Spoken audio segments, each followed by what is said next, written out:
You shouldn't be nervous tonight. But you think after 30 years of doing this, you wouldn't be nervous, but I'm really nervous. But anyway, I'd like to welcome everyone here, and also like to welcome those that are watching by way of internet. And I'll look at the calendar here and see what we got on the calendar, so you can mark your calendar. So Saturday, October the 18th is the annual Apple Harvest Festival on Main Street. And then our next scheduled regular board meeting will be Tuesday, October the 28th. And then Friday, October the 31st, it'll have treats on the street for the kids. And November 1st also we got Halloween. Alex, have you got any? Where's Alex at?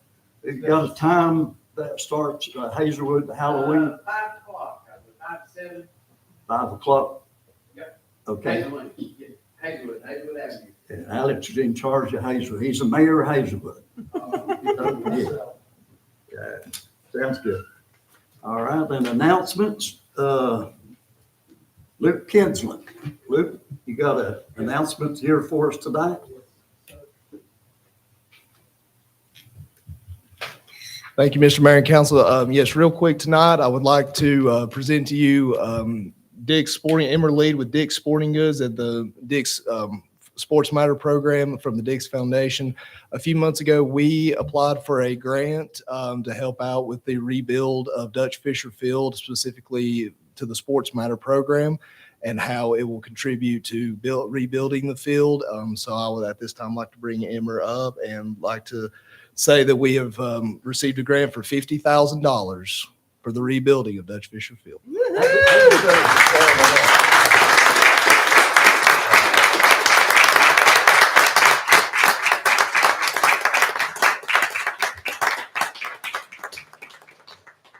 Awesome. Well, thank you all for having us. Thank you to Luke and Eva for bringing the opportunity to Dick's Sporting Goods so we could partner with the community and help out. Just a couple quick words I do have here just to share some information about the program. So the Dick's Sporting Goods Foundation created the Sports Matter program because we believe sports change lives. In addition to physical and mental health benefits, sports have the power to change our perspectives, our character, and our communities for the better. This belief has guided Dick's Sporting Goods and the Dick's Sporting Goods Foundation since the beginning, but not everyone has the same access to play. Through grants and other support, the Dick's Foundation helps under-resourced 501c3 organizations, schools, and community teams across all 50 states, providing opportunities for youth to play sports. When we heard about the damage to the Waynesville Parks and Recreation ball fields, we immediately knew it was a great opportunity for the Dick's Sporting Goods Foundation to support. And with the help of this grant, we hope that the kids of Waynesville will have the opportunity to play ball again soon. And again, just want to thank all of you guys for having us here. Thank you, sir.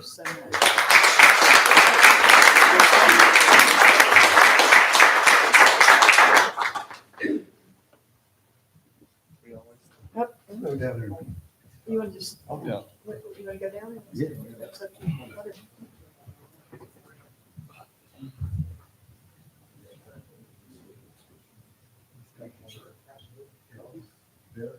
Well, no, that. She'll wait.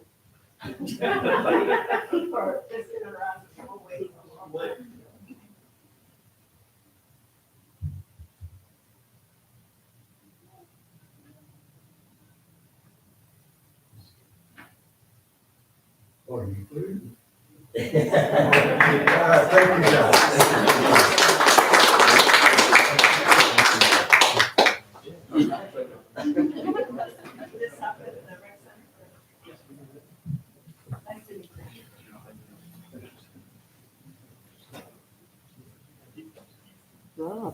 Rob, I like the chairs. Huh? The chairs are You good. like them? I do. Did I adjust it correctly? It's perfect. All right. My feet are touching the ground. Well, you know, it was easy for me to adjust to you because We're I the got same. really short legs.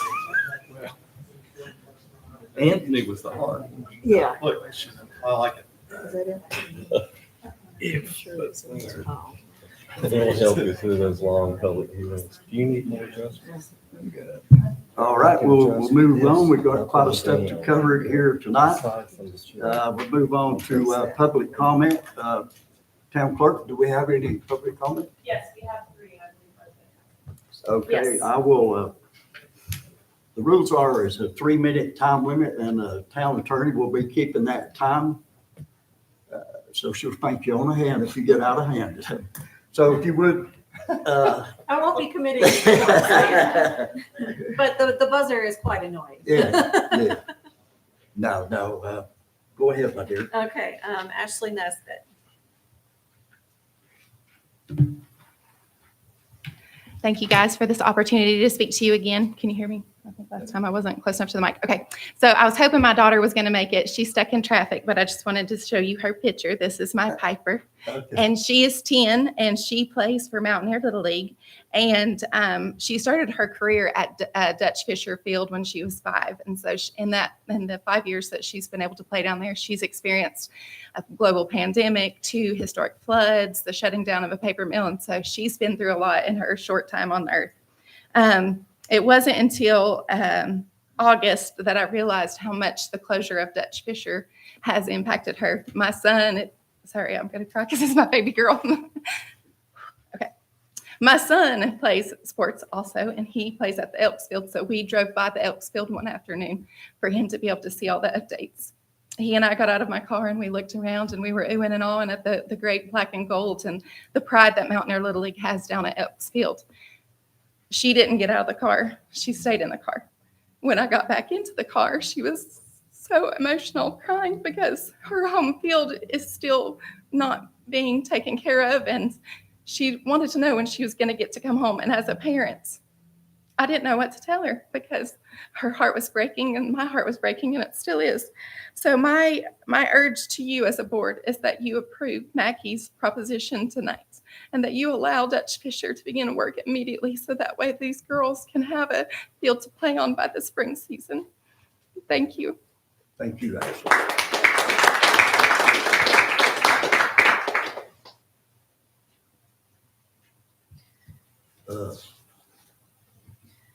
Andrea Richardson.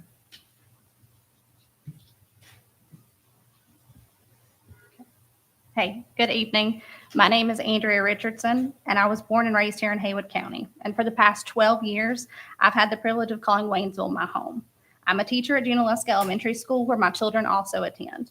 I stand before you tonight not as an outsider, but as a committed community member, as a parent and a citizen who understands what community truly means. To me, community is more than geography. It's a shared investment, a shared opportunity, shared pride, and shared responsibility. Community means that every child in our town has access to the same chances to learn, to grow, and to belong. And so it breaks my heart as a parent to have to explain to my daughter why she still doesn't have a softball field that she can call her own. My daughter is 10 years old, and she loves to play softball. This evening, she watched her 7-year-old brother get to go down to the ribbon cutting at the Elks baseball field, a field that was sponsored by the Atlanta Braves and completed by Matthew McKay. She watched the celebration, the excitement, and the pride, and then quietly asked me, "Mom, when do I get to have a field like that?" As a mom, that's not an easy question to answer. She now plays travel softball field based out of Canton. Her teammates who live in the same county as her have multiple facilities, but our girls here in Waynesville are having to share the Waynesville softball field to play on. I want her and every young girl in Waynesville to have a field that they can call theirs, a place where they can practice, where their friends can come and watch them play, and where they can build confidence and community pride. When I say community, I mean everyone, not divided by neighborhood, sport, or gender. I know the progress takes time, and I do recognize that the town has taken some first steps. In fact, on March 11th of this year, this board already spent $130,000 with an out-of-town architectural and engineering consultant to begin the design and planning to get a rough estimate for Dutch Fisher Field. That decision shows me that the town recognizes the importance of restoring Dutch Fisher and has already invested taxpayers' hard-earned dollar to get that process started. But here we are 7 months later, and we still don't have a clear update, a project timeline, or a commitment to ensure that this field will be ready in the 2026 Mountaineer softball spring season. So tonight, I'm asking for transparency and accountability. What's the current status of this project? And most importantly, what are we doing to ensure that the field is ready for the spring softball season?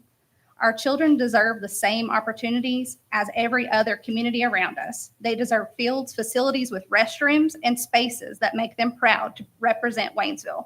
When my daughter asks, Mom, when will our softball field be ready? I want to be able to tell her that our town cares, that our leaders will follow through on their word, and that our community stands behind her and every girl like her. So tonight I ask you, please make Dutch Fisher Field a priority.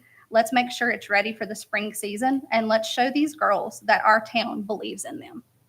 Thank you. Thank you.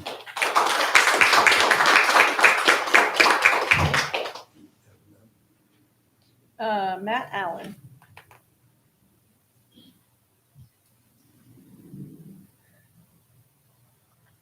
Good evening, honorable town council members. Turn this down. I was hoping for a shorter person to go before me, but no such luck. My name's Matt Allen, and I'm the Director of Professional Development and Government Affairs at the Land of the Sky Association of Realtors. We represent 2,100 realtor members in Western North Carolina. Also, most recently, an area advocacy manager for an organization called REBIC, the Real Estate and Building Association. And for the past 6.5 years, I've been working in government affairs issues in Madison and Transylvania counties. The job basically is tracking local laws and and then working with local government, including, of course, elected officials on those issues. Just to give you one example of some of the collaborative work that we do, the realtors have resources to fund surveys, polling, studies, and other projects related to, for example, updating unified developments, or analyzing the comprehensive plan, or doing community surveys regarding what the appetite of the citizens is for infrastructure or housing development priorities. So I've been doing that work for 6.5 years in those counties, and recently my area as well. I'd also be remiss, since I have a little bit more time, just to mention how community oriented the Realtor organization is. Just a couple of recent examples. In 2021, Canopy Realtor Association, MLS, donated $400,000 to support Haywood County flood relief efforts. More recently, Canopy $200,000 in relief contributions for nonprofits in Haywood County related to Hurricane Helene. And late last year, the Realtor organization, the Realtor Relief Foundation, gave $1.2 million to displaced homeowners and renters that were impacted by Helene. And I just share these examples to demonstrate how community oriented our organization is. In closing, thank you for allowing me a little bit of time to introduce myself. Just want to reiterate, realtors are here to help in issues with the state, and appreciate things. Thank you so much. Thank you. That's all the public comment. Okay. Okay, that's all of the public comment. We'll move on. Additions or deletions to the agenda. Anyone have any?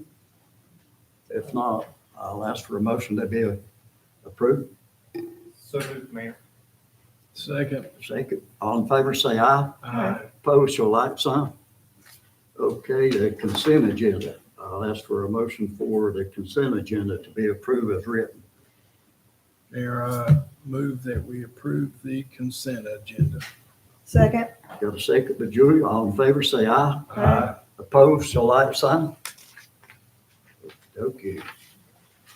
All right, we got a proclamation here tonight, Pregnancy and Infant Loss Awareness Month proclamation, and I've asked our lady council member, Julia Freeman, if she would read that. Yes, sir. Be glad to. You want my copy? Lovely. Martha's got me all taken care of here. Okay. So here we go. October the 15th, 2025. Whereas thousands of families are bereaved by pregnancy and infant loss in North Carolina every year. And whereas pregnancy and infant loss includes infant deaths, miscarriage, stillbirths, sudden infant death syndrome, SIDS, and the death of a newborn. And whereas Waynesville wishes to acknowledge the profound lifelong grief and loss these families experience, and whereas today we honor and remember the pregnancies and infants lost and recognize the devastating impact on their families and loved ones whose lives are forever altered. And whereas raising public awareness will encourage additional community support for those individuals who have suffered such as unexpected tragedy and promote necessary efforts to prevent further pregnancy and infant loss. Therefore, our Mayor, Gary Caldwell, do hereby proclaim today, October the 15th, 2025, as Pregnancy and Infant Loss Awareness Month, and October the 15th, 2025, as Pregnancy and Infant Loss Remembrance Day in Waynesville, North Carolina, and commemorate its observance to all citizens. In witness, therefore, the mayor will sign this unto his hand. Thank you, Julia. Okay, we'll move along. We got some more presentations. The next presentation is a review of our council request for information on our sales tax. We'll have Ian Barrett and our HR Director, Paige. Would y'all come forward? Good evening, Mayor.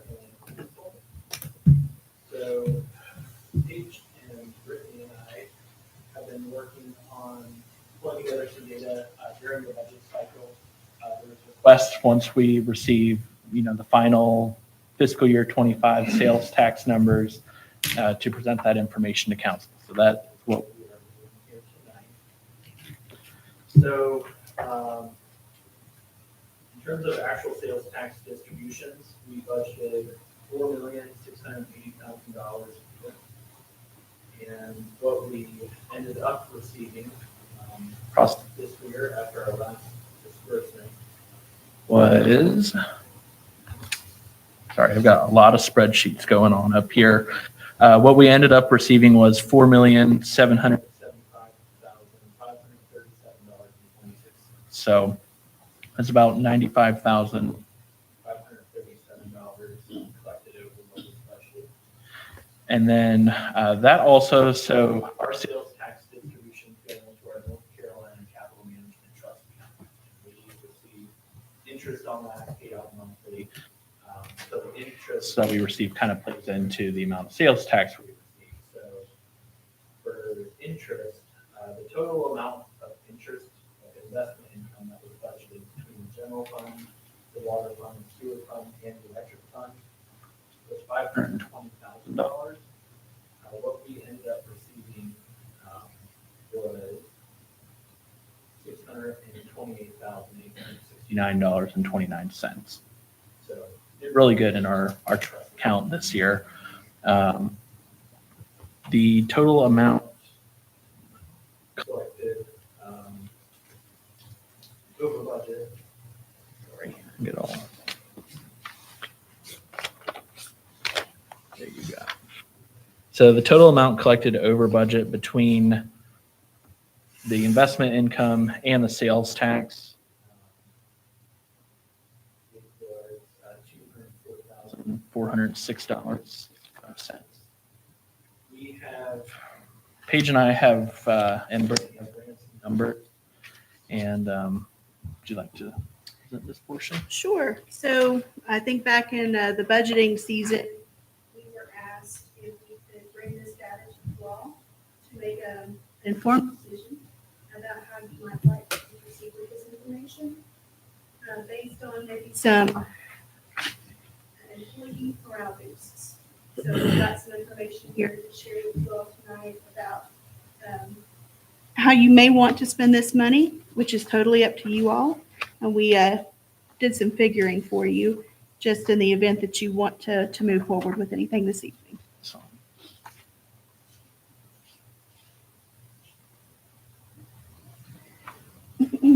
So I believe that, reading this correctly, yeah. So we have about 179 full-time employees right now. And if we were able to divert some of these funds to increasing the employee appreciation bonus that we typically give in November, from $500 to $1,000. And we were able to prorate some of the full-time employees who have not been with us over a year, as well as our part-time employees. That would cost the town $105,225, if that is how you want to proceed with these funds. We did not give them, what was the COLA? It was 1%. 1%. Our employees got 1% increase last year. And that was this number too, kind of looking at the salaries across the state, including this would basically compensate to make that 1% become kind of your standard 2 to 3% COLA. Yeah, the good thing is this is just a one-time, it's not a progressive. Correct. You said to do that would result in $105,000 of that excess sales tax revenue. But there was more than that. There was 175, I thought you said. So 500 for each full-time employee. And then our part-timers, I apologize, we would give them an additional 100 each. We've already budgeted 500 and 100 in our current fiscal year budget for employee bonuses. So, yeah, Wonderful. 1,200. And my question is, I personally would be okay with spending all of that excess sales tax revenue on a higher bonus than 1,000. Now, I don't know how the rest of the How council. much was the total? Was it, we were $95,000 over budget, so we have 95,000. The bonus is. No, we have 95. 175 with the interest, correct? With the interest, total amount that we budgeted over budgeted was $204,406. $204,000. 406. I mean, yeah, thousands great, but The cost to do the 500 and then the 100 is $105,225. That is correct. Is there a way for us to dedicate the balance out of the $204,000, take care of our town employees, but then put that money towards our ball fields here in Waynesville? Split the difference. Yeah, that's, I'm okay with that pending what we learned from Mackie. Yes, yeah, because there's no motion presented to us, just a Yeah. presentation, so.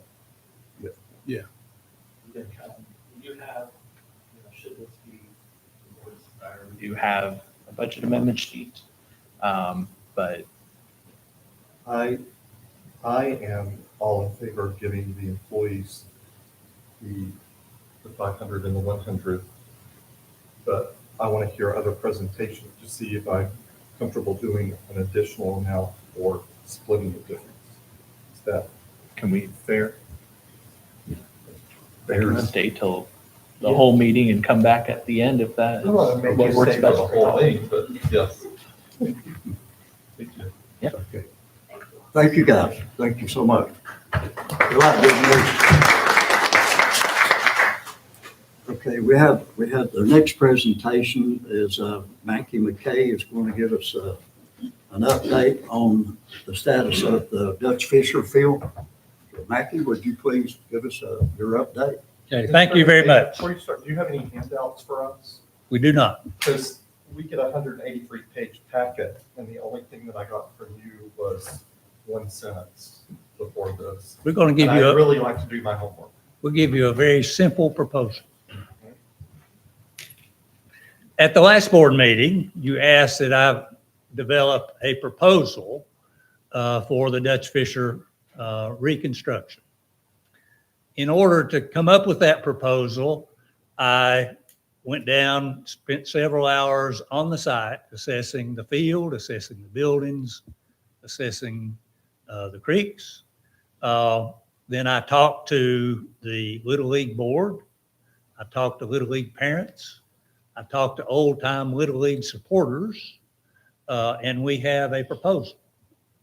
We would propose that you turn the reconstruction of Dutch Fisher over to Mountaineer Little League, and that they would reconstruct that field and that we will play next spring. The town's contribution to that would be $100,000, $50,000 of which is for flood damage repair and $50,000 for maintenance that was overdue that didn't have anything to do with the flood. I'd like to give you our logic for coming up with that proposal. We know in talking with the parents and the coaches that the kids want to play on that field. Two of you were present at the Elks Field dedication just this afternoon, and it's very obvious that kids in general like to have a home field. So that it's an important project for us. The alternative proposal is to spend $3 million, $3.1 million on the field in an effort to flood-proof the field. We've had one flood in 35 years that affected that field.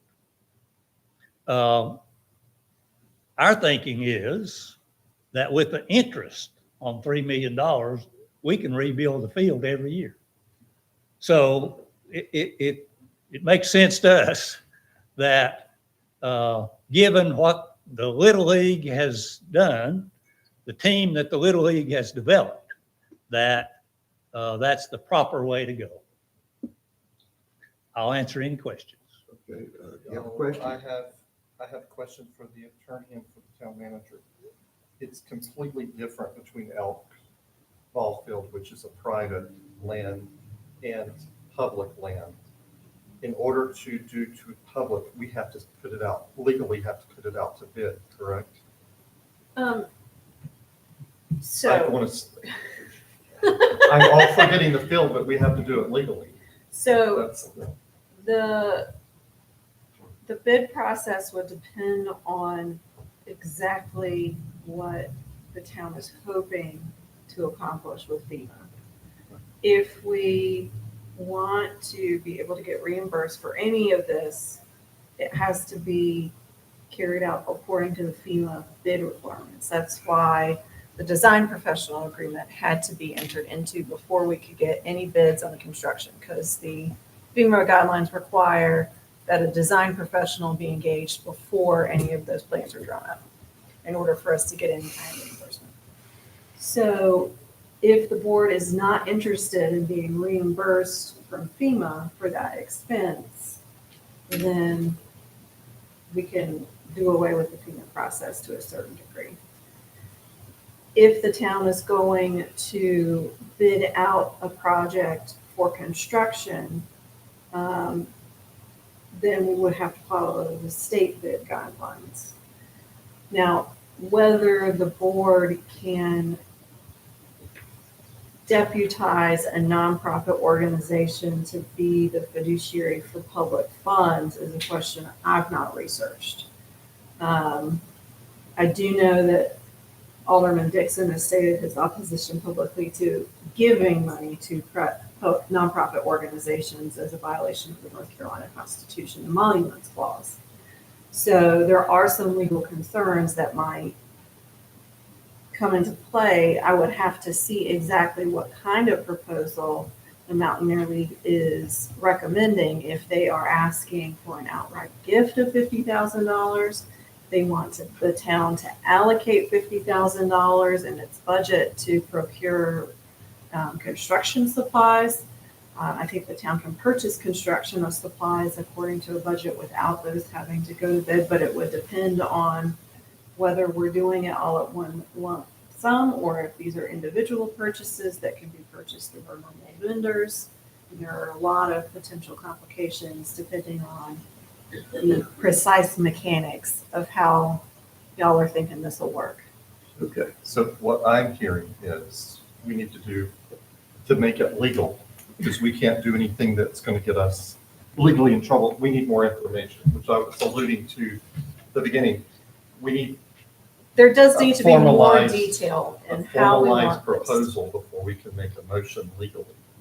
If we gave you a proposal for you to give the Mountaineer Little League a grant, The North Carolina General Assembly made it very clear that we are not allowed to give grants to nonprofits. any Well, but the longer. question, I mean, so they are building an asset Asset, on right. public property that the town would then own.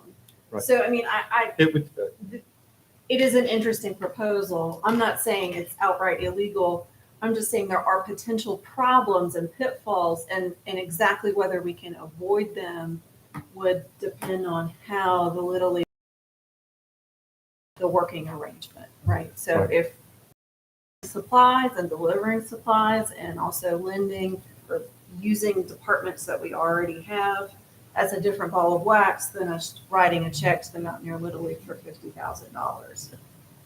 Well, I'm all, yeah, 32 years working in the nonprofit sector and all local governments, it can be done. There's partnerships that are Mhm. bridged right, all the time. absolutely. Absolutely. We need just We need more we need information. to know with the legal municipalities, how we can make this partnership work, but it works all the time. I did it for Mhm. years. Yeah. With local government and nonprofits working together, so it can It can definitely be, happen. it can definitely be done, but we need more information. Yeah. is what- okay, well, Yeah.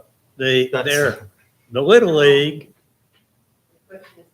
Man, we don't know. Until we get the answers. as soon as we get the answers, we can, that means It's government.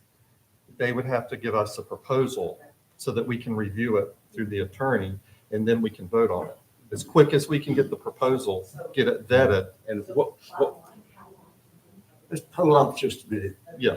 Let Rob, our town manager, What, explain this. what we need is a unit price takeoff, just like if you were answering the set of specifications for what you want to do on that park, you need to present us with a unit price takeoff.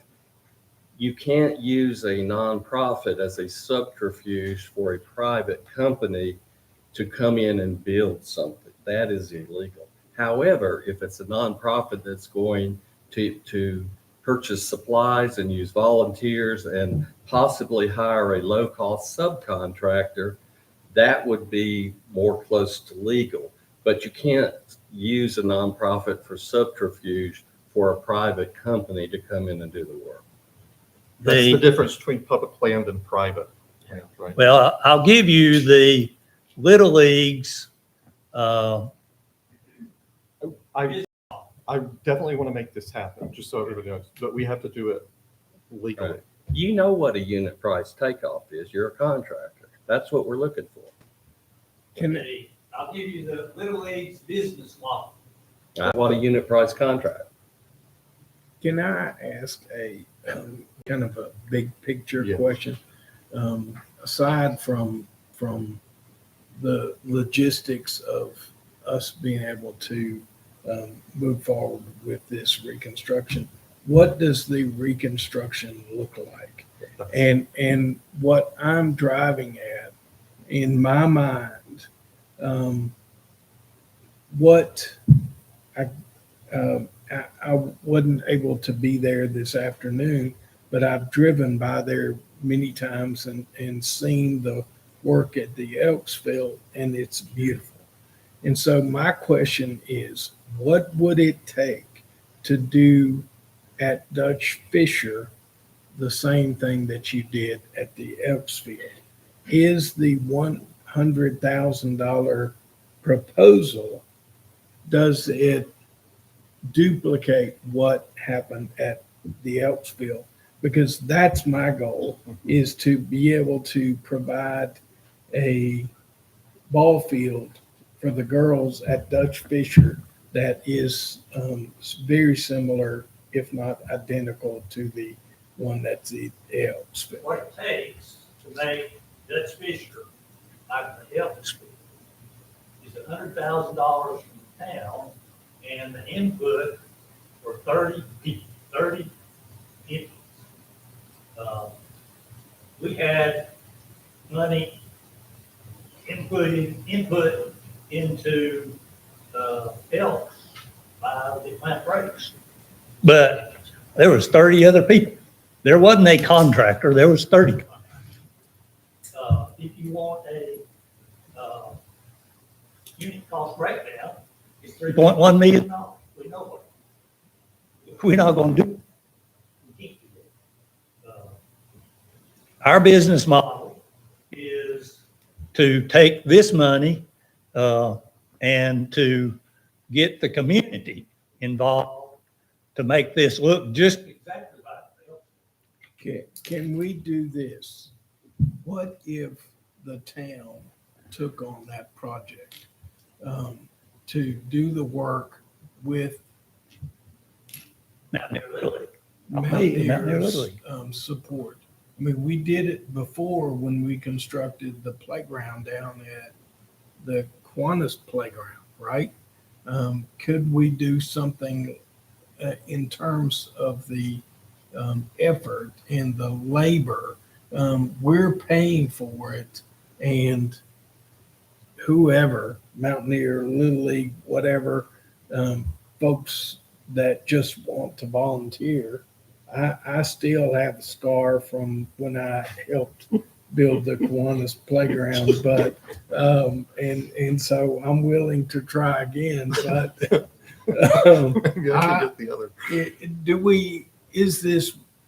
are we making it more complicated than it has to be? I think so, because the Mountaineer Little League is a 501c3 But nonprofit. I understand that, but And we you're making can't, a donation to them. we But can't we can't legally do do that. So can the town We gotta figure out a way to make it work. do the work and supplemented by Mountaineer? I mean, can we say if $100,000 is going to give the girls an equivalent of the Elks Field, I say absolutely, let's do it. Yeah. And So they already got a $50,000 grant for the Dutch Fisher Field. That's what these guys are up here. so tonight. it's- Does it So we're only 50,000 talking, from? we're only talking about 50,000. Well, the Okay. 50,000 was given to the town, Well, that was So- given to Dutch Fisher Field. right? That is the So, town. so do we have, it's your ask, Mr. McKay, is 50,000 plus the 50 that Dix gave. Is that correct? Or you need 100 plus the 50? $100,000 total. Okay. And that's gonna give, Includes, Well, and I think the key question for the board certainly would be part of this is voting, deciding whether you're going to forego FEMA reimbursement for that contribution, because you're certainly going to not qualify for reimbursement because you have not followed the protocols that FEMA puts in Right. place. and And I was hoping to use those funds for the other field. That's correct. and So we would- here's Yeah, the but thing. it's just an important consideration. that I know. the How board much should is that be gonna aware be, of. Rob, that we would forego? We don't know, but if we forego the FEMA reimbursement for the field that we're gonna use on the other one, that's an additional cost of what, $200,000? 250. 350,000. For Dutch Fisher. that's a separate field. Yeah, but We moved, Yeah. we moved the field to the other field to displace the $1.5 million cost with a $350,000 cost. Right. That field can be built just like Dutch Fisher for $350,000. And if we elect to move forward with this, we have to forego that. No, Opportunity. that opportunity's on the table. Okay. Okay. That's just a wanna make separate sure. project completely. I think you'd need to do is to do a very strict memorandum of agreement saying that the Little League will do, let's say, just to be simple, will reclad the press box with T111 siding. It'll take 80 sheets. They will prime it and they'll paint it and they'll restore it. They'll restore any supporting members, and then they'll put 20 cubic, I know Mr. McKay has had estimated 40 cubic yards of sand and clay mixture for the infield. That we have to use the 50,000 only for the field. It can't be used for the press box or the restrooms or anything. The stipulation for Dick's is it must be used on the field. So that's all you've got for the field. You don't have it for anything else. So we would say, okay, the town, let's say the town would build the field. And then that would give us the ability to say subcontract for a motor grader because we don't own a motor grader. But we could do the field with our 50,000 because that's all we can do it. And then the Little League could simply do could do the restrooms, the press box, and then, you know, we'd have to use our own money, I guess, to build a fence and backstop. You could have constructed that way, just like you did with the Kiwanis. So we're looking at $204,000 tax with the sales tax increase. So it sounds like to me with the $100 and some thousand to take care of our employees, which is very important to us. I just want everybody to know that. We've got to take care of our town employees. That leaves us another $100,000. So with the $50,000 grant, and we're not going to make this decision tonight, folks, because we got to get some, we've got to get just some more firm numbers. Yeah. But it looks like this is a win for everybody. Right. It is, it is. But to be We'll very clear, we we'll can't make make a that. motion tonight because we need to get all the logistics worked out to make it legal. I would But we make, are all committed, trust me, we are all Okay. committed to make this happen. I respectfully disagree with you in that we can't make a decision tonight. Can we decide that we are going to move forward in some shape or form Yeah. with the $100,000? And then we're gonna turn around and work out the details of that. Yes, we can definitely do I don't, that. Is I that- don't see a I'm all problem for with that at that. all. Absolutely. Okay, so Absolutely. I would like to move that we move forward with the McKay proposal to reconstruct Dutch Fisher Field in the amount of $100,000 with the particulars to be worked out. Is that acceptable? To put aside $100,000. Martha. Yes, you're Okay. essentially instructing staff and your attorney to Yes. work out the details on Yes. this project and then bring it back to you for a vote to adopt officially. Correct.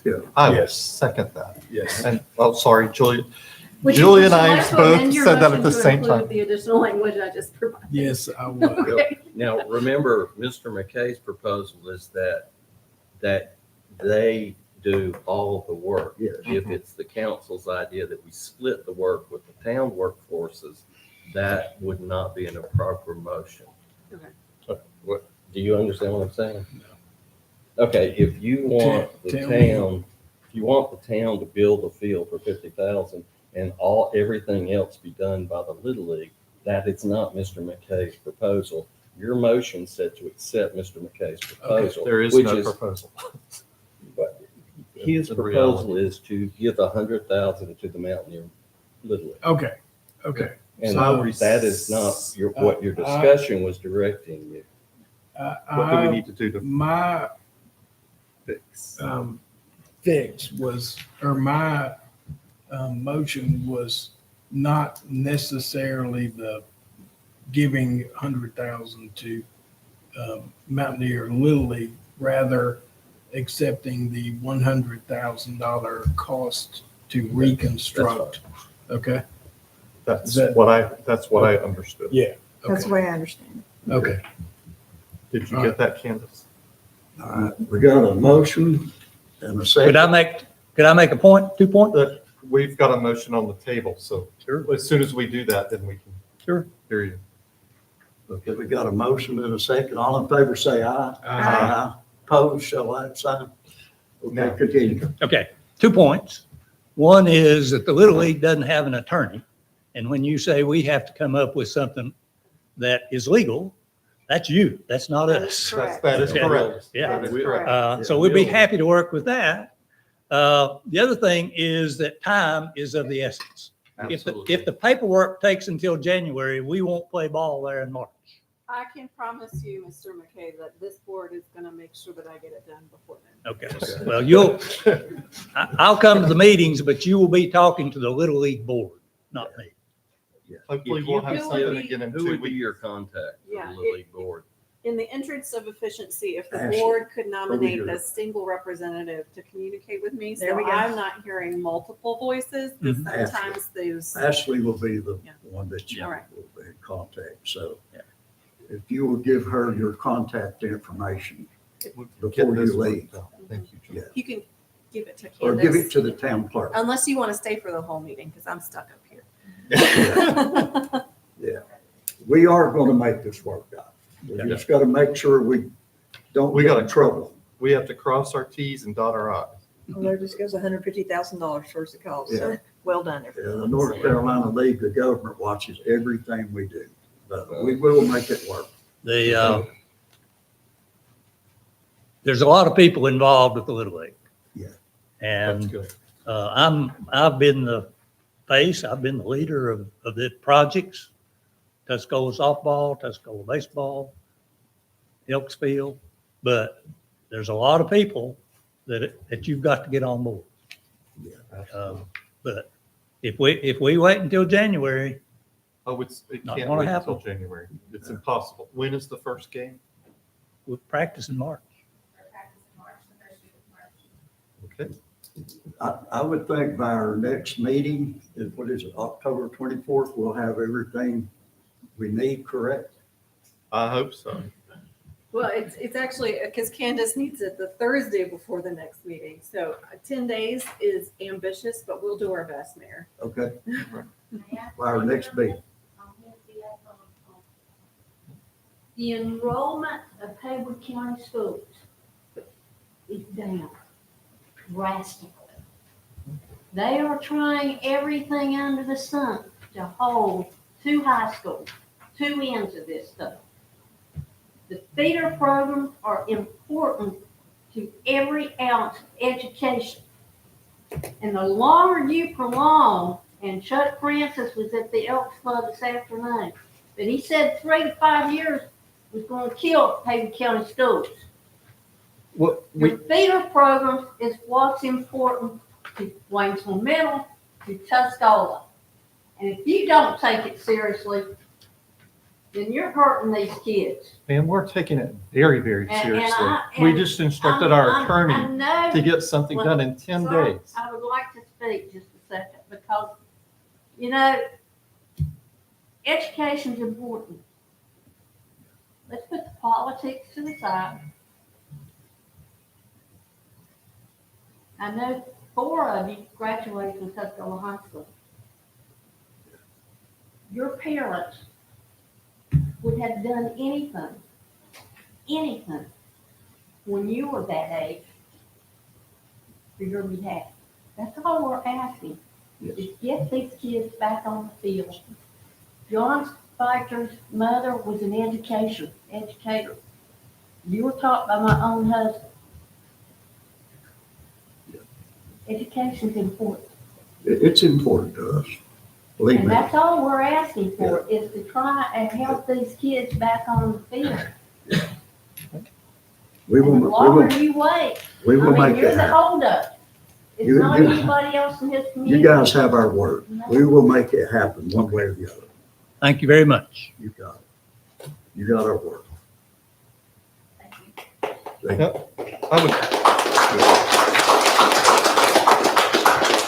I'd encourage everyone to stay for the next 14 items as well. All right. If you guys want to be excused and not happen to listen to the rest of this meeting, I'll give you that 5 minutes to get out of here and not have to listen to us. All this other stuff. Thank you, guys.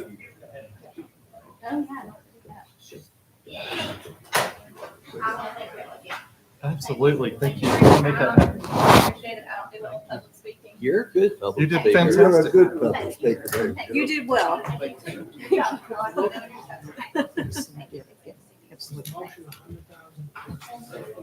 The 50 is Not yes, but. Well, That's the way I understand it. I don't know. Okay, thank you. Ask Rob will know, but that's the way I took the motion. I can outline this, but we need to know very specific about where the money is going and what the town employees are gonna do, what the volunteers are gonna do. It just has to be very specific. And we actually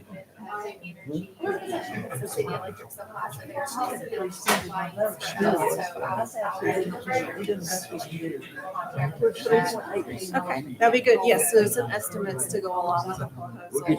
Yeah, and so we can decide on which side of, and our electric. I'll stay on. Install lights, that sort of thing, so we can agree on exactly who's gonna do it.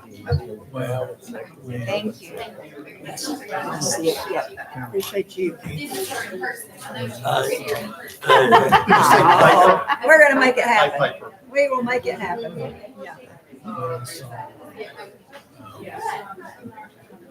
So, John, there might be some confusion about exactly what your motion was. I understood he has it. Okay. He has.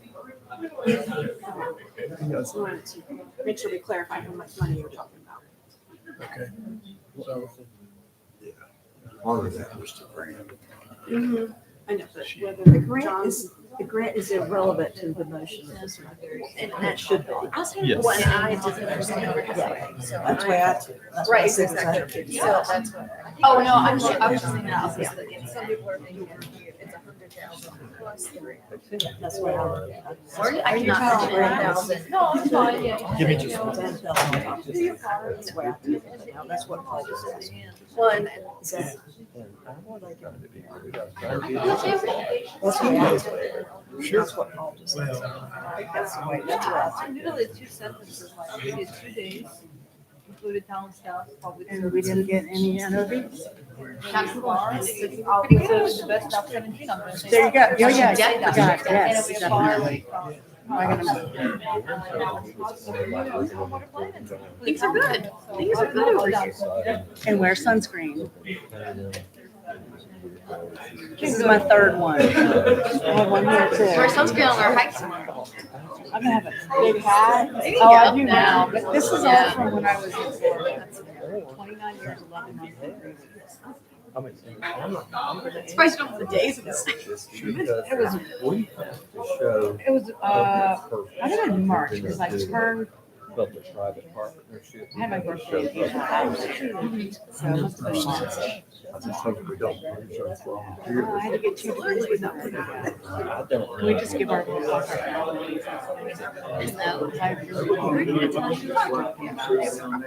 That was a turn to. I mean, I'm all. Can you hire me? so this It is something that you can make. Oh, so we got to sit down. Especially. Literally, just, are they voting on the bonus? Okay. Yeah, because I think they're gonna vote. Now that you know.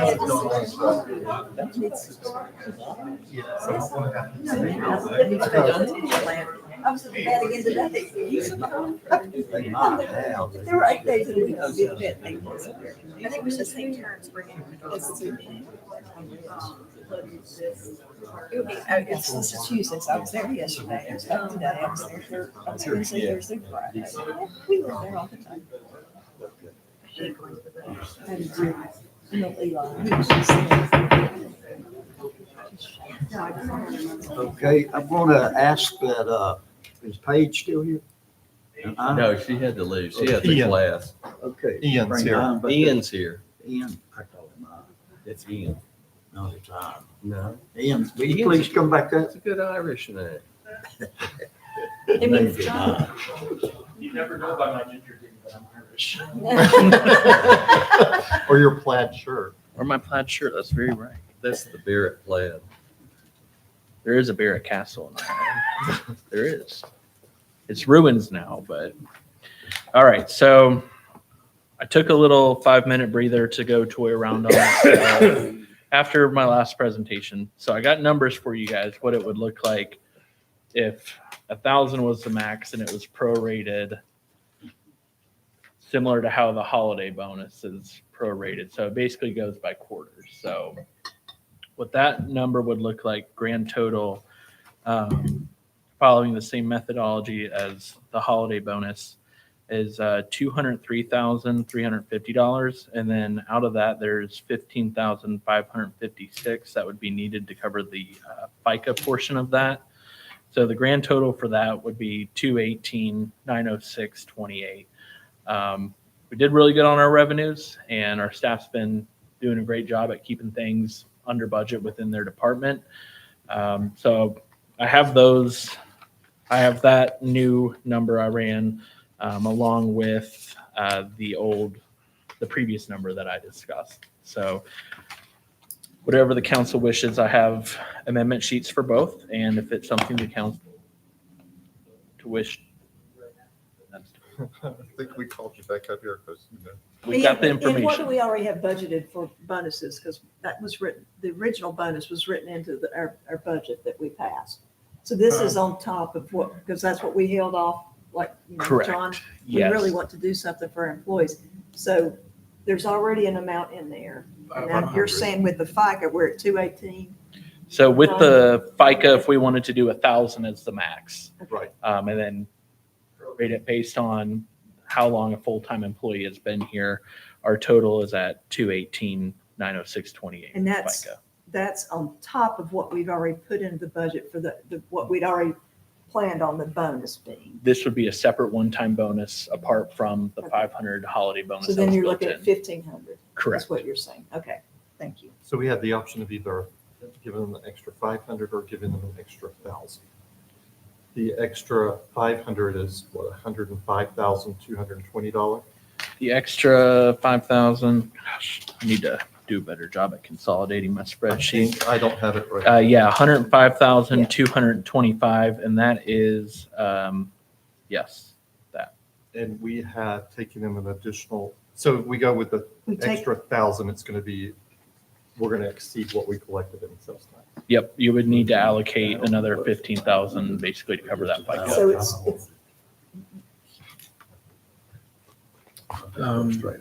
Just point of reference, our sales tax for the subsequent months is also trending higher than, so for me, I'd go the 1,000.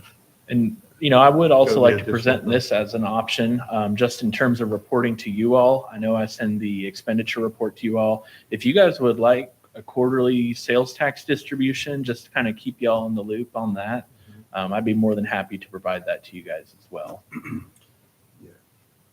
So the question is, do we do an extra 500 or do we do an extra 1,000? I would just do straight across 1,000. That would be 500 more than what you're getting.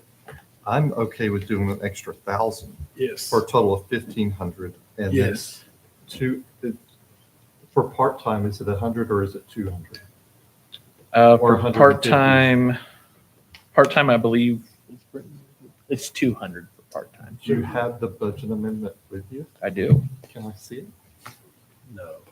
No. It's a secret amendment, only I can look at. It only is readable to those.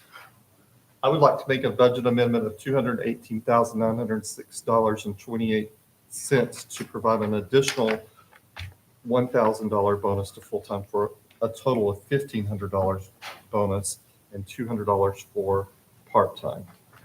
Second. All in favor, say aye. Aye. Opposed, show like sign. Okay. I'm going to leave this with Candace. Okay. Sign. Thank you. Great job, John. Does that include me? Does not include you. That don't include me. I've had councils to request, to demand that they get the same bonus as the employee. So You guys have just gone above and beyond this last year. Oh, I don't want to get emotional up here. It has been a tough year for all of us.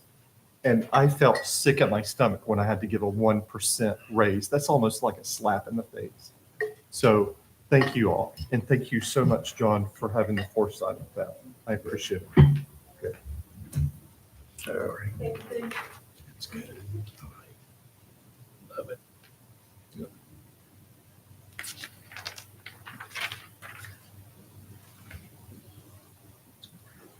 Thank you. It is law. All right. Now we'll move to our presentation, ladies, for the stormwater program, general stormwater issues and erosion and settlement as required by the NPDES permit. And I think the town only has 9 open positions at the moment. So That's if anybody wants to apply, we have 9 open positions. Yeah, probably.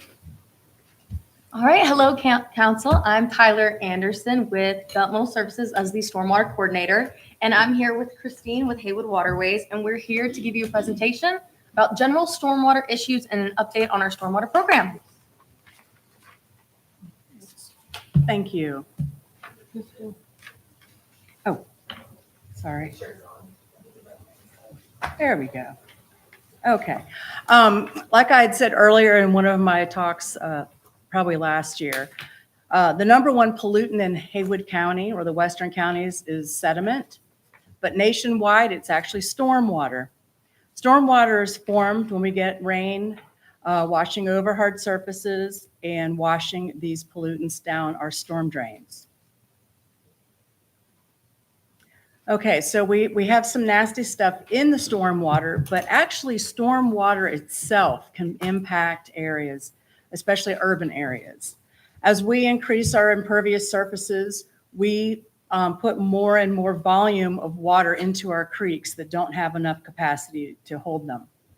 Here's an example of an area of a stream that has nice forested stream banks and a nice floodplain. And when we get a normal rainfall over that, we have a hydrograph that shows a slight increase in the volume of water that has entered that waterway. As the rain falls, it is stopped by a lot of the vegetation on its way down. So it's not a really quick pulse in there. It allows the water some time to get absorbed into the ground and refresh our groundwater. Oh, shoot. Okay, so if we take that same area and we pave over Paradise and put in a parking lot, we get a lot of rainfall coming down, and you can see in that first red graph there, we get a huge pulse of a massive amount of water, more volume coming in over a shorter amount of time. As this water increases in our streams, it brings an additional amount of energy, and it's that energy that causes our stream bank erosion and our scouring in a lot of our creeks and rivers. And here's a graph that shows the amount of impervious surfaces increasing and that impact on our water. So in an area, if we just have between 10 and 25% of impervious surfaces, we have a pretty good impact on the quality of aquatic ecosystem that we have in there. And of course, that slowly goes down to seriously degraded streams when we have 60 to 100% of the impervious area. Here's an example of Richland Creek. I don't think I got out for the Helene flood, but this might have been Fred. You kind of lose track after a while. So here we have a typical stream that is going through an urban area. And we have this high pulse flows that come in that increases the chances of urban flooding along the way. It also is scouring out the stream banks in the bottom of the river, degrading that area for aquatic wildlife like trout. And it also leads to incised banks and banks that get a 90-degree cut. And I'm going to go ahead and hand it over to Tyler, who will wrap this up on some solutions. Yeah, so as we can see, the 90-degree cut causes a lot of sediment and erosion to get into the stream, which once again is a top pollutant in North Carolina. So a solution can be to cut it back 45 degrees and do some plantings, which can transform in only 7 months to this, which is a very healthy stream buffer, which is very important because that helps filter out all of the pollutants that we see every day such as trash, fertilizers, more sediment, pathogens, and anything you see like oil, the smallest things all get picked up by the rain and straight down the drain. Other solutions are having point downspouts onto your lawn instead of the road, planting trees and shrubs along the streams, and once again, leaving those strips and buffers along the waterways is very important, like how we did no mow May, and we preserved our stream buffers so we can have healthier water quality. A great option is to install a retention pond / rain garden. These are fantastic. They collect 90% of the rain off. They filter out chemical pollution. They collect trash. They dilute thermal pollution. It's kind of one of the best one-stop shops for stormwater.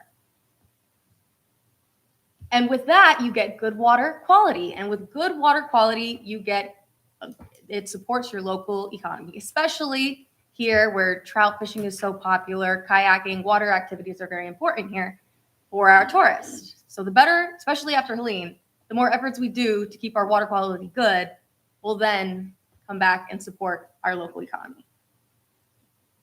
And that's it for our presentation. I'm going to pass it off to Olga Gruman, the Assistant Director, to give an update on our stormwater program. Good evening, Council. Thank you for your time. I'm going to just give a few words on the past audit that we had with the state. As you know, we have NPDES, or in simple terms, stormwater permit. This permit covers the whole town. And important to keep in mind that we do have other permits in town, such as, for example, sewer plant has a different stormwater permit. However, our townwide permit still covers that, but in the sense of a good housekeeping measure. So they look at it very broadly, not as specifically as their own permit. With that being said, we are in year 5 of our permit, which this year we are submitting the paperwork for renewal and updated stormwater plan that the council will see with 57 goals. And in the year 5, we always have an audit from the state. So this year we spent 2 full days on August 27th and 28th with Isaiah Reed, our stormwater coordinator with the state, and his assistants. It was 2 full days of audit. I wanted to send a special kudos and thank you to Ricky for letting us borrow Hutch and Laura for 2 days. We took a lot of notes. We visited public services facility. We visited sewer plant, and we checked all our maps and logs and our inspections and all that we do. With that being said, I'm going to say out loud, the auditor said we are the best out of 17 audits he's done this year. Compared to our last one, we are nowhere near notice of violation. We haven't gotten his report back. He's backlogged. He warned us. It may be months, several months and months. Otherwise, I would totally have given that to you today. And the report would say yes or no. He said we will not have any no's on our report. I just wanted to give you a small update. Yeah, thank you. Olga, what's the term for the permit? This is NPDES permit, National Pollutant Discharge Elimination System permit, or MS4 permit. What duration? 5 years, 5 years. Okay. So yes, So ours is- every 5 years we have to renew? Correct. We have to submit. So we are expiring this in the fiscal year, June 30th. We have to submit the paperwork to the state no later than 180 days. So we are planning to submit at the beginning of December. Then there is a review by the state. Then they give us their feedback, and we would need to fix some things. This stormwater plan is very technical. It has a lot of overview, everything that our jurisdiction has, the streams, the classification, other permit holders such as Sonoco Plastics or Southern Concrete. So we have to do all of this, all the apply with their general permit requirements. That's what they're going to do. After we get feedback, we will update it, and when the state takes it back, post it for the public, and then they give us a final approval, and we'll present it to the council. So where does this wonderful audit that we apparently undertook, where does that come in? That was from the state? Or? This is from the state. They are NCDQ. They are overseeing us. Okay. So he said he will send us the report. It will be a multi-page report with every single measure. It's yes or partial or no. We will not have any notes from what he said.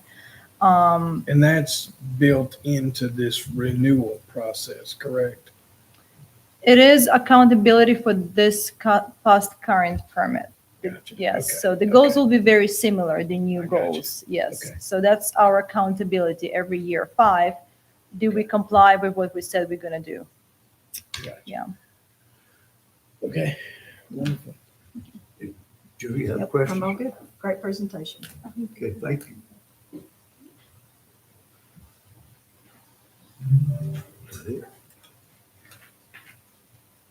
Thank you, guys. Thank you. Okay, we move on to new business. We got a proposed update to the Town of Waynesville Board and Commissioners Manual regarding zoning board of adjustment vacancies, appointments. Olga. Thank you very much. Olga Gruman. On September 23rd, 2025, the council directed staff to draft a revision to the Town of Waynesville Board and Commission Manual, specifically to the Zoning Board of Adjustment section, to clarify the appointments regarding alternates and regular members. Staff collaborated with Martha Bradley, and I will read the proposed policy, but with any questions, I would defer to Ms. Martha since she diligently wrote that for us. The primary change establishes that vacancies on the ZBA board will be filled by alternates based on seniority. All new members will be appointed as alternates unless there are currently no alternates, in which case the town council may appoint them as regular members. Another clarification is that alternates filling a vacancy on the ZBA board will serve the remainder of the original member's term, regardless of their own initial term. And this aligns with the general policy that we have. And I will read the proposed change verbatim. This is, again, only the section applicable to the Zoning Board of Adjustment. Absences and vacancies section. The Town of Waynesville shall fill the seats of the Zoning Board of Adjustment members who are absent from or otherwise unable to participate in meetings from the list of alternates in order of seniority, beginning with the alternate with the longest term of service and ending with the alternate with the shortest term of service. Temporary substitution of an alternate for an absent member does not constitute a permanent appointment to the absent member seat. So this is very important because this is the board quasi-judicial decisions, and there may be a conflict of interest when the alternate may need to step in. And recently, we do have very engaged board. Everybody wants to participate, so it's important to give them some structure. A vacancy on the Zoning Board of Adjustment occurs only in 3 instances. A member is removed from their seat by the town council, a member resigns, or a member's term expires and is not renewed by the town council. Vacancies on the Zoning Board of Adjustment shall be filled from the available pool of alternates in order of seniority, beginning with the alternate with the longest term of service and ending with the alternate with the shortest term of service. All new members shall be appointed as alternates, unless no alternates are currently serving, in which case the new appointees may be appointed as regular members in the discretion of the town council. Alternates appointed to the Zoning Board of Adjustment to replace a regular member prior to the expiration of that regular member's term shall accede to the vacating member's term, irrespective of the alternate's original term of appointment. Julie, you have a question? Does this apply to any of our other boards or just the zoning board? This is just Zoning Board of Okay. Adjustment, yes, ma'am. Thank you. That being said, if you like it, you could make a motion to include it all. We don't have alternates, do we? Correct. Yeah. You don't have an planning. board. No, they're Okay. all regular, yeah. Okay. I think it should apply to any That has board an that alternate. has alternates. I agree, yeah. So even to the environmental So it'd be sustainability, the- yeah, I concur. Environmental Study Board too. Yeah. Okay, you can do that in your ESB motion. and zoning, yeah. Okay, so I would like to move that we approve the changes as presented, with the exception they apply to any Town of Waynesville Board and Commission that has alternates. Okay, got a motion? Second. Second by Julia. All in favor, say aye. Aye. Opposed, show like sign. And we can put that into a consent agenda item for the next meeting. Yeah. So that way we'll get revision for the other boards. Yeah. Okay. Thank you, Hope. Thank you. All right. Next, we have approval of construction and contract for the Bilo Pavilion construction. Luke? Thank you, Mayor and Council. Yes, so if you recall, the Bilo Pavilion over towards Recreation Park sustained heavy damage from Helene. Plus, it had some old age with it as well, but it is part of the site inspection list for FEMA, so we have it on the reimbursement list. So what we have done recently is solicited bids from contractors, and we received a good amount of bids. The lowest bid was deemed non-responsive due to missing required documentation and the absence of a construction timeline. So we are awarding the contract to Enterprises G as the next lowest responsible bidder with a proposed total cost of $103,000 and an estimated completion timeline of 6 weeks. And this pavilion will mirror the same design over at Obama King Park, where it's got a metal roof, recessed can lighting. So its architectural elements will mirror what's already in the parks currently.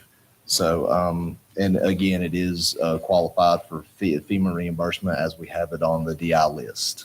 Yeah, that's a very, very good quote. That's amazing. That is a great quote, yeah. Yeah, compared to what we bid in the past. Yeah, we thought, yes. The other bid was, there was some missing documentation and no timeline given, so we I had, think the 103 is a very good quote. Yeah, very much so. yes. So, Anyone have any questions for? Is by any chance, is Enterprise G local? I need to look at where they're based out of. Oh, Black Mountain. They're based out of Black Mountain. Yes, I did see that. I remember Okay, that. I need a motion. I'll make a motion to approve the construction contract with Enterprise G in the amount of $103,000 for the reconstruction of the Bilo Pavilion with a project completion timeline of 6 weeks from the start date, and to authorize town staff to execute the necessary contract documents. Okay, got a motion by Anthony, Second. second by Julia. All in favor, say aye. Aye. Opposed, shall like sign. Get them started, so. And that's one of our most utilized. Mhm. So many birthday parties, so many families Oh, down yeah. there. So yeah, that's so critical to Yeah, our rec department. that'll be pretty. Yeah. That'll be really pretty. Yeah, we will rent it out as we normally did with the current pavilion that's down there. It'll have lighting. It'll be a nice upgrade. The previous one didn't have lighting, did it? Nope. Yeah. It Nice. was very old. They got a little sketchy after that. Yes. So, All right, so we'll move on to item 9, recommendation to award the contract for Parks and Recreation Master Plan for Professional Services. That's on you, Luke. Yes, and tonight I have with me from Withers Ravenel, Whippacoff, and Todd Clark. So if you remember, we received a $75,000 TDA grant for a new master plan, plus between the advisory commission staff, all of us, we raised at Rec Jam around $29,000. So we've raised a great deal of money to execute hopefully a new master plan, and we solicited an RFP. Seeked out bids for the RFP for the new master plan, and we would like tonight to recommend Withers Ravenel with their estimated $82,000 proposal agreement. And what I would like to do is just introduce these guys, have them speak on our behalf, and to showcase what they do in this master plan, and bring. Can you share the importance of having a master plan and why we have to have a master plan? Well, Or will you be doing that? So Either one, either. because a lot of people don't understand we have to have a master plan in order to get grants. Yes. Yeah. So a master plan is crucial in preparing to receive part of the grant, other state grants. So at the state level, when you are applying for the grant, you have to have an offer. And it is much more than that. It should be a living, breathing, document that guides the future of recreation. And so this is a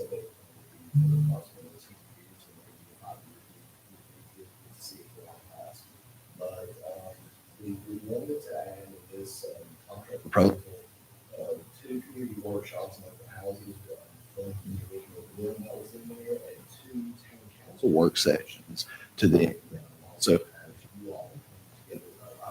and make sure that every stakeholder is engaged in the public engagement portion of this plan, so that in 10 years we have a good roadmap to go by with in regards to keeping our parks kept up.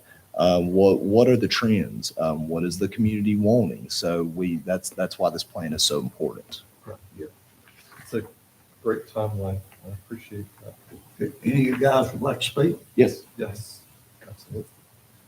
Mr. Mayor, members of the board, town staff, thank y'all so much for the honor of coming before you tonight.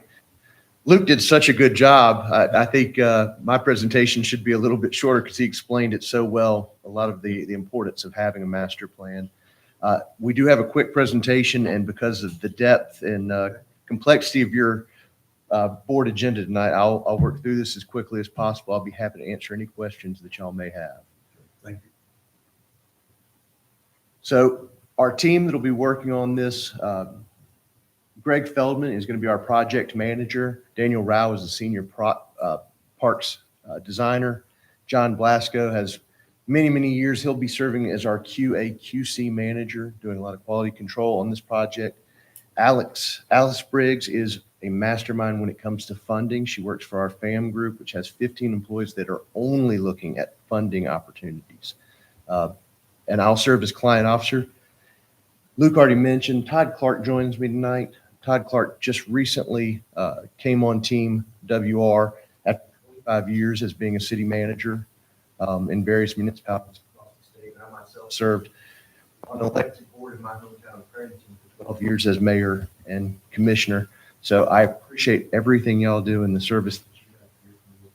Obviously, I heard a lot of passion in this room tonight, so we want to continue feeding that passion. Our firm, we have 11 offices in 9 cities across the state. We'll be serving y'all out of our Asheville office.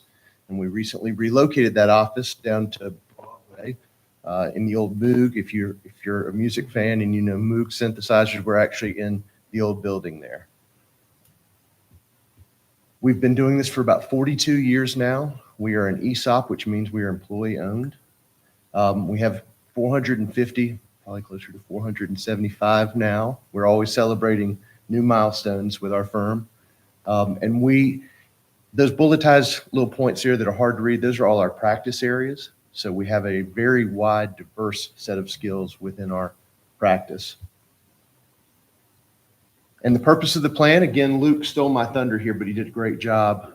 One of the primary things is opening you up for all sorts of funding, part of being the one that everyone looks to first, but also getting that community engagement, listening to citizens, finding out, because as your demographics shift, as you grow, as you contract, as you age, as you get younger, all of those things are going to change what people want from their parks and rec. Also looking at strategic planning, understanding, money does not grow on trees, and we need to prioritize the funding to make sure that we take great value in existing assets, making sure they're maintained properly, and then also looking at where do we have areas for growth and putting new assets into your inventory.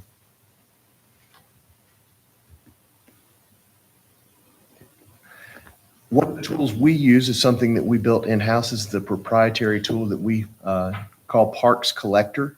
It's an app that we can go out with a smart device and get a lay of the land in each of your parks and understand where the different assets are and what the challenges might be from an asset management standpoint.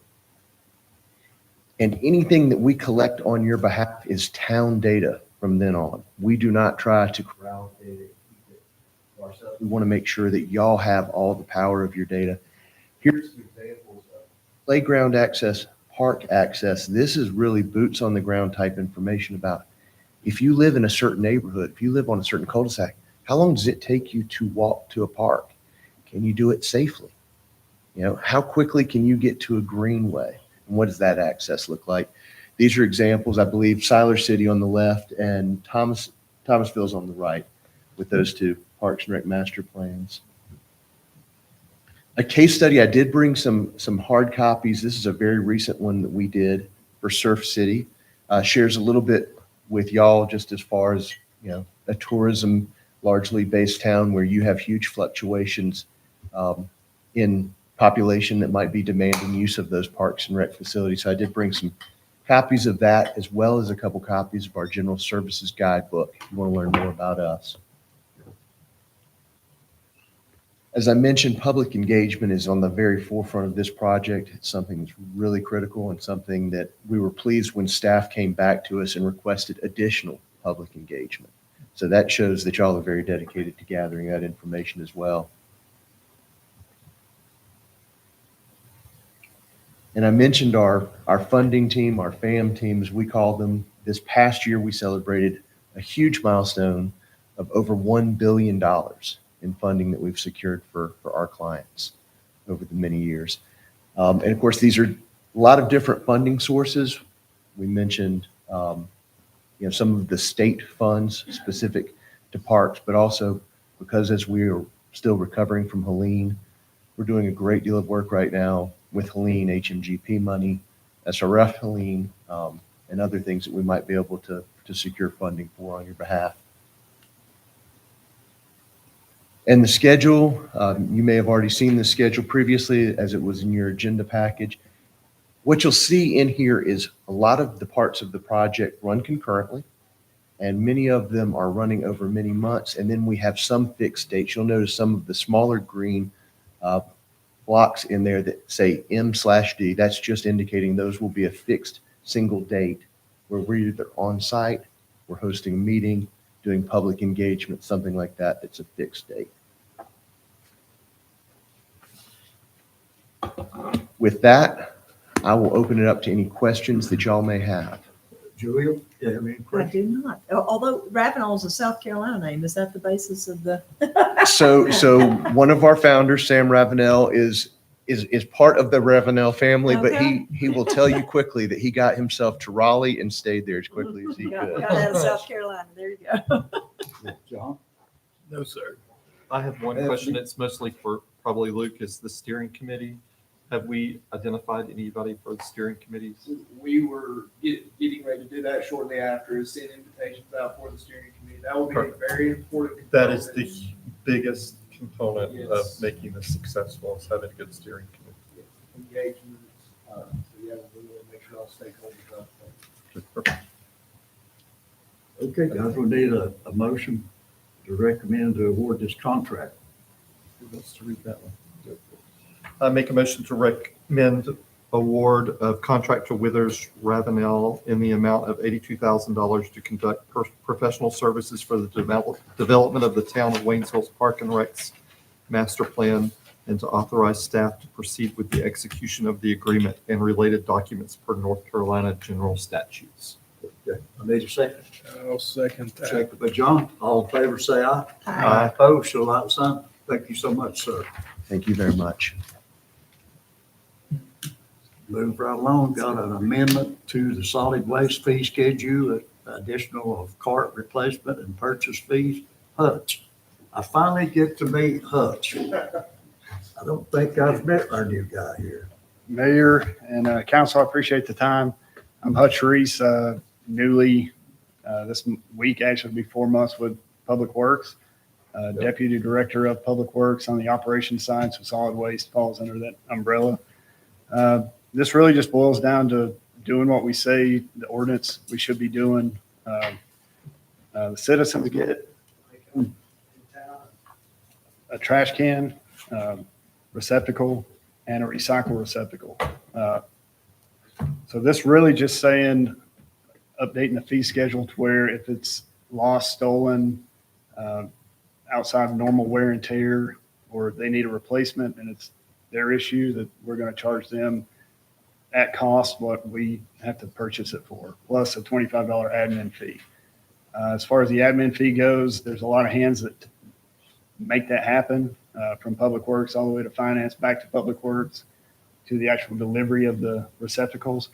So it just really boils down to doing what we say we do in the ordinance and updating the fee schedule to reflect that. Okay. Anthony, you have any questions? I do not. That's a lot John? of work. No, sir. Julie? I'm just curious on what our retention is, what's happening, or how many replacement receptacles are we having to do, or are people maintaining, what's happening? That maybe Ricky can answer that, but There's not, from what I've not much- seen, there's we're not not. losing a lot, except for the flood. I know there were, Right. our So- trash so cans were That's down, not- they were down I-40 at the, yeah. Right, so we're still actually getting a few Tennessee. calls, right, wrong, indifferent, from people saying that, Helene, it may be, I mean, not very many, 1 or 2, and not 4 months here. Yeah. However, I mean, when they come in, they're getting it free. If they get one, 75, about $135 worth of free equipment that, Yeah. right off the bat. Just curious. So- Thank you. Yeah, we're not getting a ton, and I hope we never have to charge somebody for this and it all goes well. Yeah. Most of the things are going to be wear and tear that just happen over time from our sanitation crews going out and loading the trucks full, wear and tear tires and the bars that they use. So probably is going to be not very impactful. However, it's still part of the ordinance. So I'd like to get it put in there. And Mine are holding up really well. They're solid. They say, should be. they're solid. $1 million. They're holding up good. A lot of this fee comes in where somebody asks for an additional, correct? and that, Additional. Right. Skin or something. if they want to get another can receptacle, that they would fall under this as well. Yeah. Okay. Okay, guys. I'll make a motion to approve the amendment to the solid waste fee schedule to include the cart replacement and purchase fees as proposed. Okay. got a Second. motion. Second with Julie. All in favor, say aye. Aye.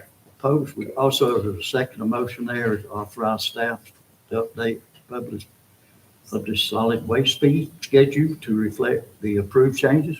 So moved, Mayor. Need a second. Second. Second with John. All in favor, say aye. Aye.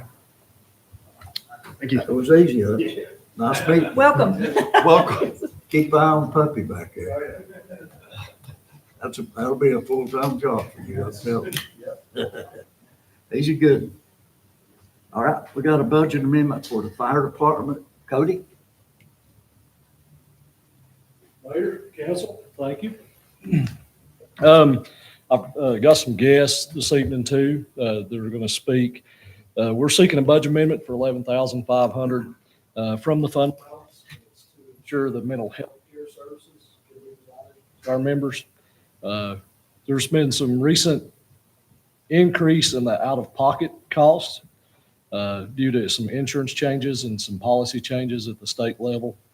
Of course, this is going to discourage our personnel from actually seeking that mental health care, which obviously can be extremely detrimental to all of our employees. So we don't want the financial barriers to stand in between the folks that are seeking mental health care and what else they may possibly do. So been working very closely with human resources. Brittany's been a huge asset there. She sent me an email, I think it was on Saturday morning, in the 1st of October, and informed us that USI, which is our broker for our insurance company, and RSS, which is Responder Support Services, are now partnered together and are now in network. So that's going to drastically reduce out-of-pocket expenses, of course. But prior to that, we had the wheels in motion, working, trying to figure out what we could do to help our membership a little bit better. So with that new partnership, it opens it up for not only employees, but their spouses and dependents. Up to 8 visits that are free, any life-changing event. And then outside of that, that's the piece that we need to take care of, because I think we all know that 8 visits, that might get beat up pretty quickly. So that's basically what we're looking for, is this council funded piece here to kind of help with that. Obviously, it's we don't want that out-of-pocket expense to stand in the way there. So I've got Rick Baker here, who's the founder and CEO, right? And Jackie Levy. I think I said that last name correct. Rick, you want to come up? He can explain to you a little bit more about what Responder Support Services is. So, he's the one that got it started. So, Thank you, Mayor and Council, for be here. If we can approach, we have brochures. Sure. The company was founded in 2015. We've been called the most innovative clinical practice in the United States. And in 2018, at a national OSHA conference, we were presented as an example of innovation in employee health and safety. What we do is we focus only on emergency services personnel and their families. We don't work with general population.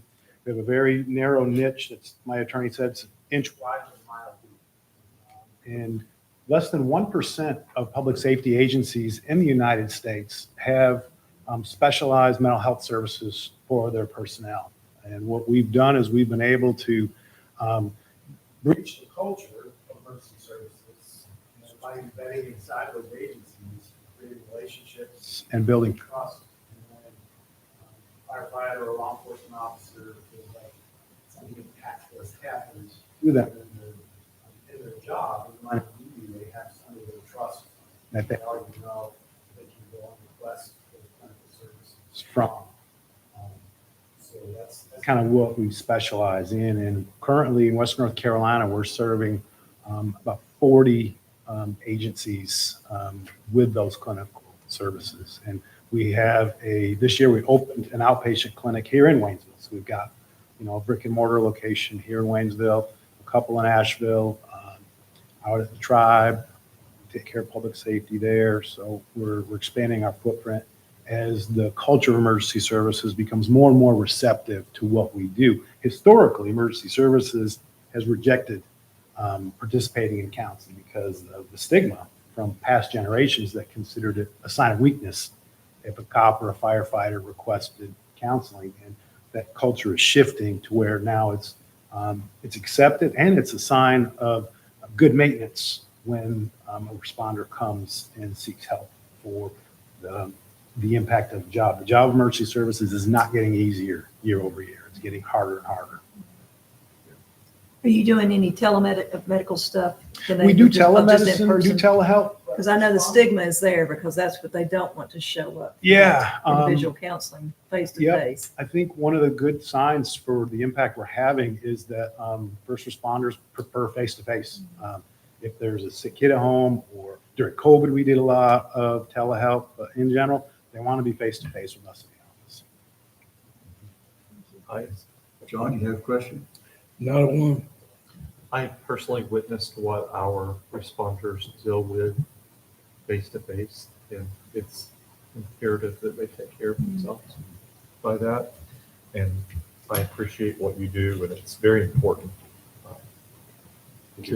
They take such good, first responders take such good care of us. We need to take care of our first responders. I agree. So thank you. Thank you. Mayor, I'd like to make a motion that we approve the budget amendment number 13. Okay, got a motion by John, Second. second by Julia. All in favor, say aye. Aye. Opposed, show light sign. Okay, thank you, sir. Thank you. Thank you for your presentation there. Also.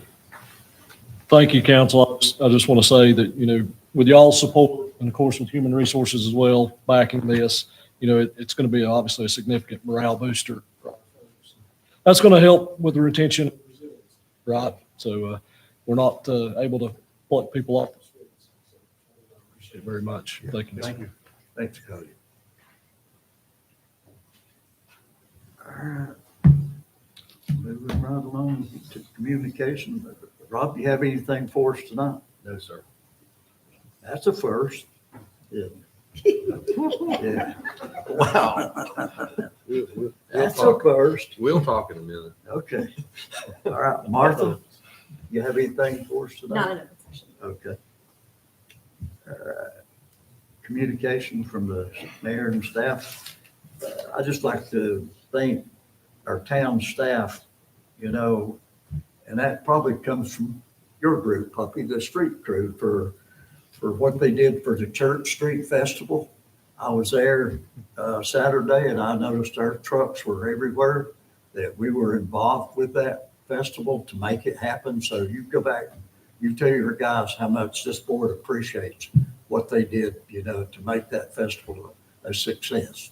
Thank you. Julia? No, sir, nothing. John? Just would invite y'all to the cemetery tour on Saturday. Saturday at 4:30. Yours truly Who are you is playing? portraying William Wayne Battle of the Battle House Wing. And so it's going to I be think fun. Elizabeth's right. There you go. There you go, right there.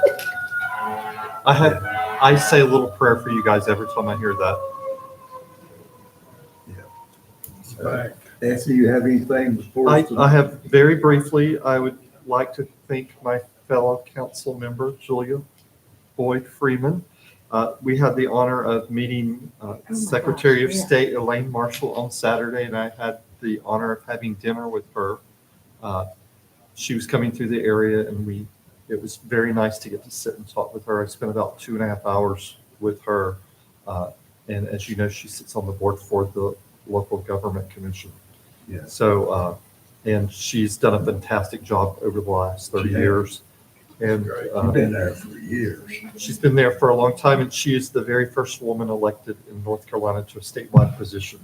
And that tells you. I told her after my 32 years in public office and nonprofit world that I could literally forge her signature because it's been on every document in my agencies and grants and other stuff. So Yes, she's extremely bright. She offered some exceptional advice, and we talked about affordable housing in the area and what we can do, and I'm just very grateful for her. And thank you, Julia, for getting I us was only in. invited because I got the table. I She got us secured a the table, and it was fantastic. Thank you.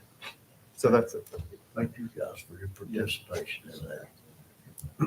Okay, that's it. We've got a closed session this afternoon.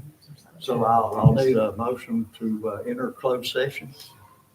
I'll make a motion to enter into closed session pursuant to North Carolina General Statute 143318.11A3 to consult with an attorney employed or retained by the public body in order to preserve the attorney-client privilege between the attorney and the public body with privileges is hereby acknowledged. Second. Second by John. All in favor, say aye. Aye. Opposed, show not sign. I don't foresee us having any actionable items after this, do we? I don't anticipate